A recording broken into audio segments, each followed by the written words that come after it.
Graça, paz e misericórdia da parte de Deus e da de Jesus Cristo, nosso Senhor. Queremos dar as boas-vindas a todos que nos acompanham através desta transmissão do canal da Igreja Presbiteriana Memorial. Nesta noite, nós teremos a nossa capacitação com o reverendo Sivaldo Almeida, do Seminário Presbiteriano do Norte. O reverendo Sivaldo é o nosso capelão ali no seminário, é professor de homilética, é um colega muito querido que tem ajudado a nossa igreja, tem ajudado na preparação de novos pregadores. Nesta noite ele vai nos trazer um estudo no Sermão do Monte, no capítulo 5, versículos 6 e 7.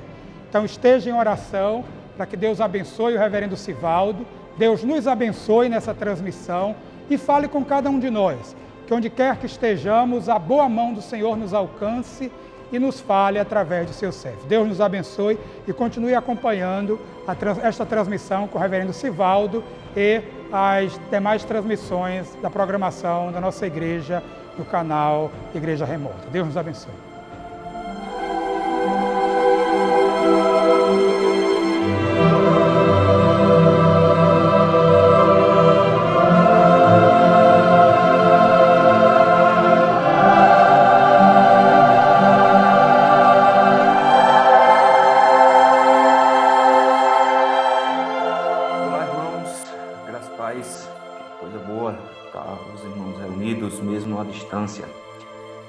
Esses dias têm sido difíceis, onde a igreja não pode se reunir, não pode estar todo mundo juntos, mas eu louvo a Deus porque, mesmo em meio a toda essa situação, a gente tem ferramentas onde a gente pode usar e estudar a palavra do Senhor. E eu louvo a Deus e agradeço o convite por estar com os irmãos hoje, meditando um pouco na palavra do Senhor. Nós vamos meditar na palavra, no texto de Mateus capítulo 5, no texto das bem-aventuranças. Nesse caso, nós vamos meditar somente em dois versículos, os versículos 6 e 7, são duas bem-aventuranças. Mateus 5, versículos 6 e 7 diz assim: Bem-aventurado os que têm fome e sede de justiça, porque serão fartos. Bem-aventurados os misericordiosos, porque alcançarão misericórdia. Vamos orar? Meu Deus, muito obrigado, Senhor, pelo privilégio que o Senhor nos dá de podermos meditar na Tua Palavra e, junto com os nossos irmãos, buscar a orientação do Senhor, ser conduzidos pelo Senhor e abençoados, meu Deus, com a Sua presença. Te rogamos, meu Deus, que o Senhor nos conduza nessa meditação, nesse momento, para que possamos, meu Pai, ser fiéis à Tua Palavra e encontrarmos lições para a nossa vida. Tem misericórdia de nós, Senhor, e nos ajuda, meu Deus, no nome santo de Jesus Cristo, que nós te oramos. Amém. Muito bem, meus irmãos, o capítulo 5 de Mateus é o conhecido como o Grande Sermão, o Sermão da Montanha. Ele abarca não só o capítulo 5, mas ele perpassa os versículos, os capítulos 6 e 7. No caso, ele inicia o sermão com as conhecidas bem-aventuranças. Há quem faça uma série de paralelos com esse sermão, com outros textos. Por exemplo, há quem faça paralelos com o Monte Sinai, onde o Senhor deu suas instruções também no monte, enquanto aqui o Senhor dá também instruções no monte. Há quem faça paralelo com os textos com a lei, o que é possível fazer, já que por várias vezes a lei ela é abordada aqui no texto. Mas, em especial, as bem-aventuranças, dentro do Sermão do Monte, é o que há de mais especial, mais conhecido de todos os irmãos. São instruções da parte do Senhor, orientando a igreja, ensinando a igreja, naquilo que ela vai encontrar felicidade. Onde está a felicidade? A felicidade, então, é descrita como um processo ou passos de conversão, de mudança de atitude e parte de forma progressiva. Eu sei que quando a gente olha para as bem-aventuranças, a gente as vê desconectadas. mas elas não são desconectadas. Pelo contrário, elas partem desde uma conversão, passando pelo processo dela, pela transformação interna, na forma como eu lido com Deus e, em seguida, na forma como eu lido com o meu próximo. Então, ela tem os dois aspectos da lei, nosso relacionamento com Deus, nosso relacionamento com o nosso próximo, e descreve, ao mesmo tempo, a nossa conversão. Para vocês terem uma ideia, ele já começa no versículo número 3, dizendo: bem-aventurados os humildes de espíritos, ou pobres de espíritos. São aqueles que se reconhecem miseráveis, são aqueles que se reconhecem pecadores, que se reconhecem distantes da graça do Senhor. Esse reconhecimento leva a pessoa a chorar pelos seus pecados. No versículo seguinte, bem-aventurados os que choram. Não é porque choram por qualquer motivo, é os que choram pela sua miséria, os que choram pela sua pobreza, os que sabem que são pecadores miseráveis e que por isso mesmo precisam urgentemente da graça e da misericórdia do Senhor. O reconhecimento disso nos leva ao arrependimento. O arrependimento é o que me produz um choro. Ele diz que se eu choro pelos meus pecados, eu serei consolado. E eu sou feliz por fazer isso também. Logo então ele vai dizer que os mansos herdarão a terra. A ideia de alguém manso não é alguém que é introvertido, alguma coisa do tipo, mas o manso é aquele que possui força, mas que reconhece a sua fraqueza. Então é alguém que reconhece, que limita a sua força e se submete a Cristo, no caso. Daí, então, ele diz que esses herdarão a terra. E então vem o passo dos textos que nós vamos estudar hoje. Ele traz mais duas bem-aventuranças. Essas duas bem-aventuranças, a meu ver, elas estão atreladas ainda ao nosso relacionamento com Deus e aí o nosso relacionamento com o nosso próximo. Então, eu creio que essas duas bem-aventuranças, elas estão interligadas no fato que uma faz transição para a outra.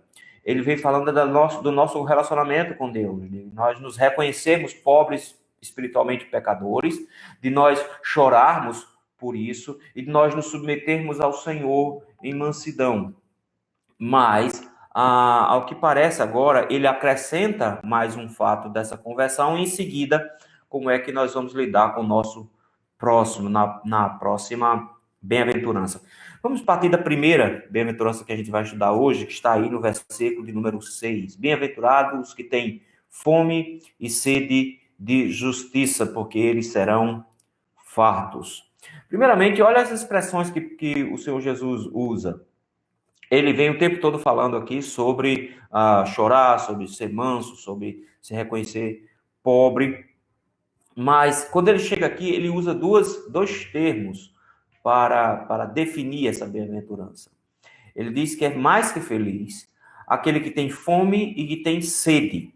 Essas duas palavras dizem respeito às nossas necessidades básicas, aquilo que nós mais necessitamos. Veja, não é uma coisa que é um adendo à nossa vida. Não é uma vontade de comer, uma vontade de beber. São necessidades básicas, necessidade de comida, necessidade de bebida. Matthew Henry, comentando esse texto, ele diz que um autor entendeu que eram essas duas necessidades que ele apresenta aqui, diz respeito à questão da fartura e do prazer. Mas eu creio que não é necessariamente a questão do que eu como, mas o fato de eu ter uma necessidade, É uma necessidade tão instintiva que ele compara a uma necessidade física, a necessidade de comer e a necessidade de beber. Então, essa pessoa ela tem uma necessidade, ela tem a necessidade de justiça. A questão agora que a gente precisa discutir agora é o que é que ele quer dizer com essa justiça. Qual é o princípio que ele estabelece aqui para a justiça? Essa questão que ele levanta aqui é interessante pelo seguinte, porque, primeiro, se você pegar John Stott, nesse livro aqui, dá para aparecer? Dá, mas está invertido. O Sermão do Monte, a mensagem do Sermão do Monte contra a cultura cristã. John Stott, ele comentando sobre o que seja a justiça, ele diz uma coisa interessante. Ele diz assim: a justiça na Bíblia tem pelo menos 3 aspectos: o legal, o moral e o social. Ele defende que, de alguma forma, a justiça aqui apresentada tem esses aspectos. O que seria isso? Ele diz, a justiça legal é a justificação, relacionamento certo com Deus. A justiça moral é aquela justiça de caráter e de conduta que agrada a Deus, ou seja, é o comportamento. E a justiça social, é óbvio, é a justiça que diz respeito ao cuidar do próximo, a parar o próximo.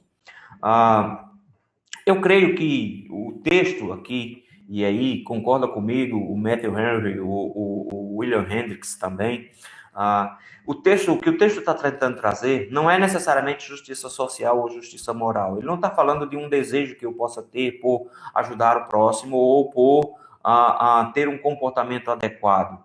Mas eu creio que ainda está atrelado aos textos anteriores de salvação, daquele que se sente miserável, se sente um pobre, daquele que chora pelos seus pecados, daquele que se humilha e se rebaixa diante do Senhor, e, por fim, aquele que deseja ardentemente a justiça do Senhor. E aí eu entendo que é o aspecto que John Stott trabalha da justiça legal. O que ele está colocando aqui, de alguma forma, é a necessidade que nós temos da justificação da parte de Deus. Nós devemos, então, desejar, ter fome, como beber e como comer, e esses desejos pela bênção espiritual da salvação, a bênção da justificação. De forma que eu preciso compreender a minha necessidade, porque sem comida e sem bebida eu morro. Então eu tenho uma necessidade de satisfação. E nessa necessidade de satisfação, eu preciso da justiça de Deus me satisfazendo. O meu desejo, então, é para que a justiça de Cristo me satisfaça. Eu tenho fome e tenho sede, não de outras coisas, mas eu tenho fome e sede da satisfação de Deus em mim por causa de Cristo. Então, de alguma forma, ele coloca que eu preciso, então, da parte de Deus, da justificação dele. E esse meu desejo por ser justificado, esse meu desejo por ser declarado justo, esse meu desejo pela justiça do Senhor, me fará ser farto. A obra do Senhor me levará a contemplar a sua graça e ele vai produzir para justiça, para que eu possa ser justificado em fartura. Então, eu tenho fome e tenho sede da justiça de Deus e o Senhor Jesus Cristo providencia para nós justiça em proporção, justiça em quantidade. O Senhor nos dá uma justiça farta.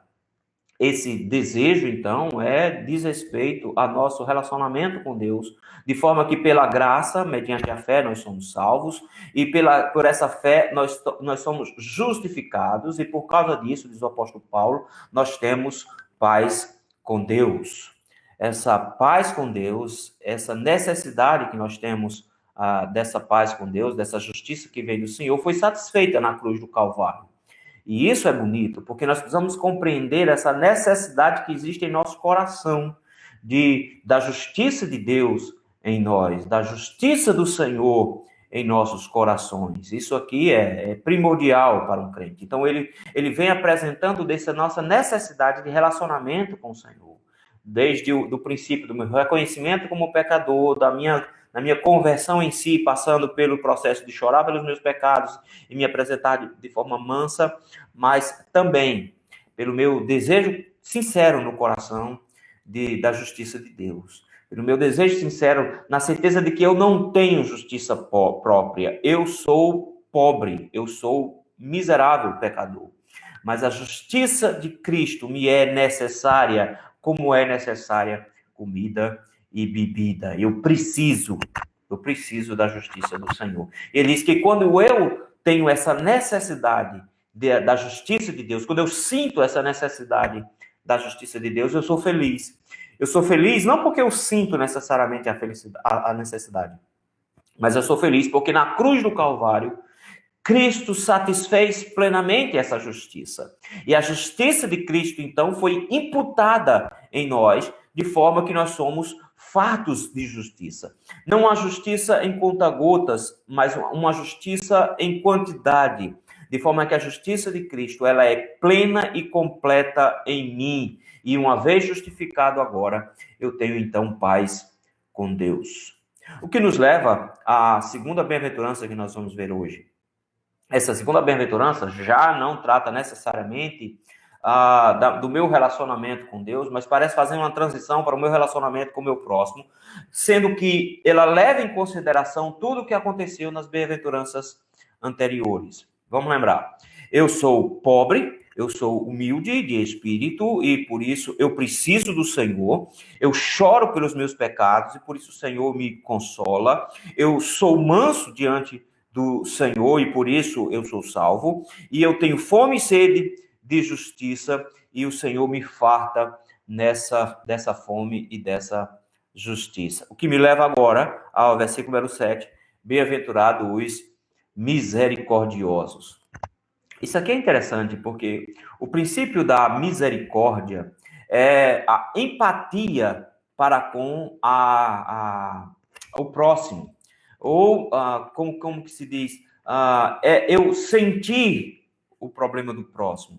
Matthew Henry define como os misericordiosos são piedosa e bondosamente inclinados à piedade. Eles ajudam e auxiliam as pessoas em suas misérias. A própria palavra misericórdia traz esse conceito de, em primeiro lugar, você ter a cardia, o coração, na miséria do outro.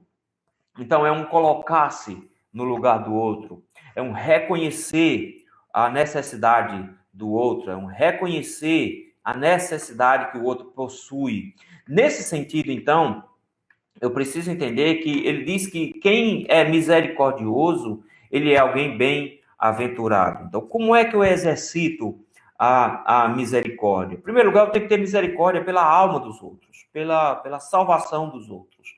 Eu tenho que agora me compadecer dos que estão perdidos. A misericórdia me faz me colocar no lugar daqueles que não têm o Senhor e me compadecer deles também.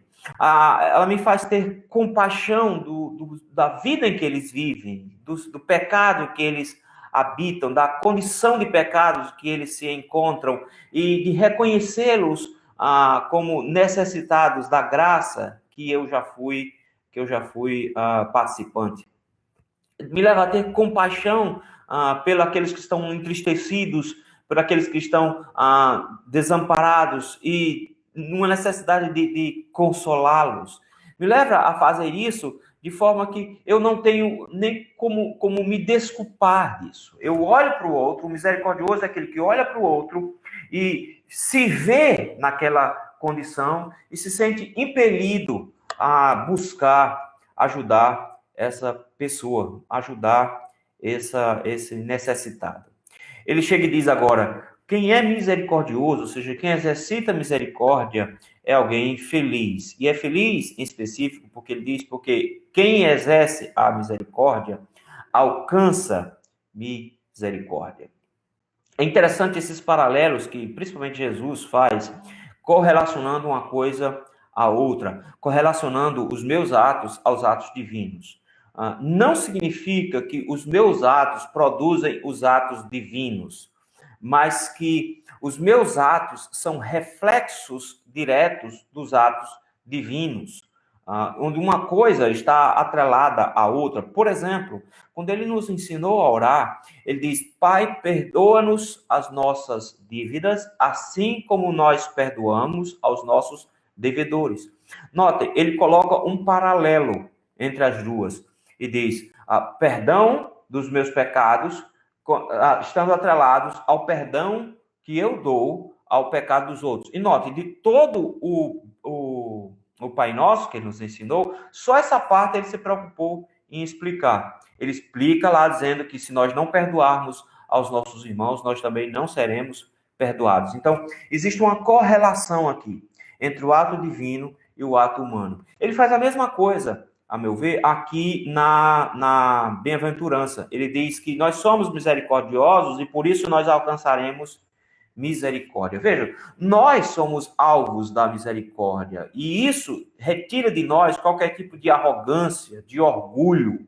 Nós não somos especiais ao ponto de termos alguma coisa em nós que possa ser utilizada para nos chamar a atenção do Senhor. Pelo contrário, foi pura misericórdia. Nós nos encontrávamos nas mesmas condições que as outras pessoas hoje se encontram. E essa nossa empatia com os perdidos se dá justamente porque nós já nos reconhecemos naquela condição. Nós já nos vimos naquela condição. E por conta disso, o que eu posso ver é que, de alguma forma, eu estou atrelado àquela pessoa na mesma condição que ela, e me sentindo assim, e tendo saído da situação em que aquela pessoa se encontra, eu me proponho a tirar aquela pessoa daquela situação também.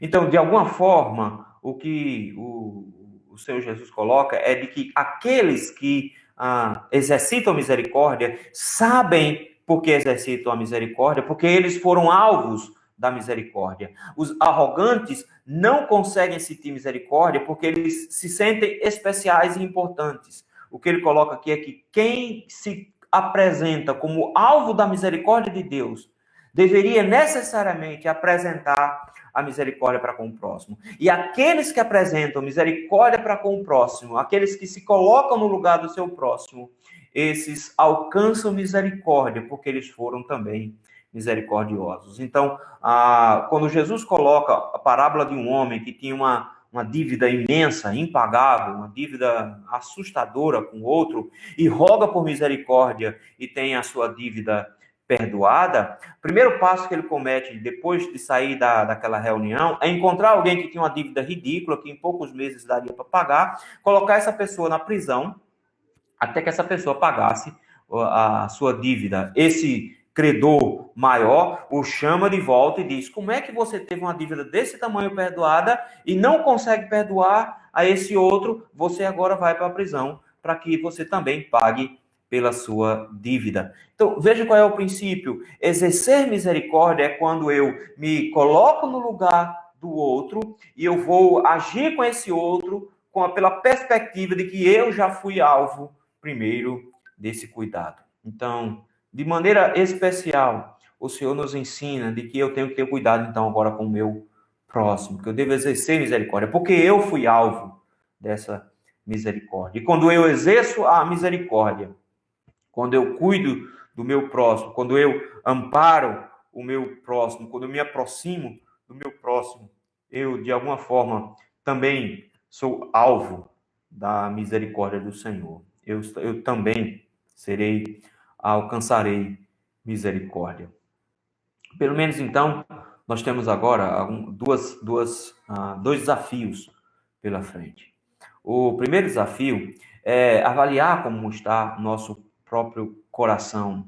Se nós temos passado por todos esses processos que as bem-aventuranças apresentam, se nós realmente já nos reconhecemos como pecadores miseráveis, se nós já nos reconhecemos como carentes da graça de Deus, se nós já lamentamos pelo nosso pecado a ponto de chorar pelos nossos pecados, se nós já nos humilhamos na presença do Senhor como mansos, como pessoas que foram domadas pelo Senhor. E, no final de tudo, se nós desejamos ardentemente, como se tivéssemos fome e sede, pela justificação do Senhor, pela justiça do Senhor.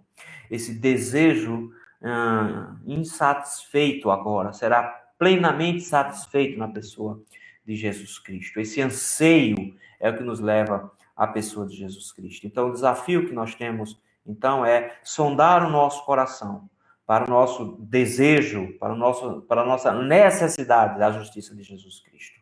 Não estarmos fiados em nossa própria justiça, não estarmos fiados nos nossos próprios méritos, mas desejarmos ardentemente a justiça de Cristo que nos dá a salvação.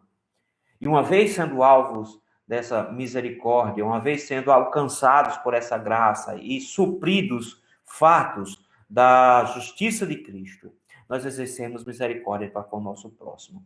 Uma coisa está plenamente atrelada à outra. Se nós não conseguimos exercer misericórdia, não conseguimos ser misericordiosos, é um sintoma muito grave, que eu posso não ter sido alvo da misericórdia, e com certeza eu não estou sendo no momento que não sou misericordioso. O Senhor me leva a ter empatia para com os sofrimentos e necessidades dos outros. Isso me leva, então, a pregar o Evangelho. Eu prego o Evangelho porque eu sei o que é ser pecador, eu sei os sofrimentos que isso trazem, eu sei qual é a consequência final, e eu sei o que o Senhor fez por mim, para me mudar. Então eu prego o Evangelho por conta disso. Eu sei das necessidades físicas que as pessoas possuem, e por isso eu procuro supri-las. Eu sei o que é passar por dificuldades, por isso eu procuro auxiliá-las. Então fica o nosso desafio, o desafio de sondar o nosso coração, e sentirmos fome e sede da justiça do Senhor, porque nós não temos justiça nenhuma em nós para a nossa salvação, e ainda mais, exercermos nossa misericórdia para com o nosso próximo, porque nós somos alvos da misericórdia, e quando nós exercemos misericórdia, o Senhor também exerce misericórdia para conosco. Afinal de contas, com a medida com a qual nós medimos, nós também seremos medidos, mas se eu uso de misericórdia, o Senhor me assegura de que eu serei feliz, porque Ele vai ser misericordioso comigo também. Fica-nos, então, esses desafios aí. Muito obrigado, meus irmãos. Deus abençoe a todos e até a próxima, se Deus nos permitir. Tchau, tchau.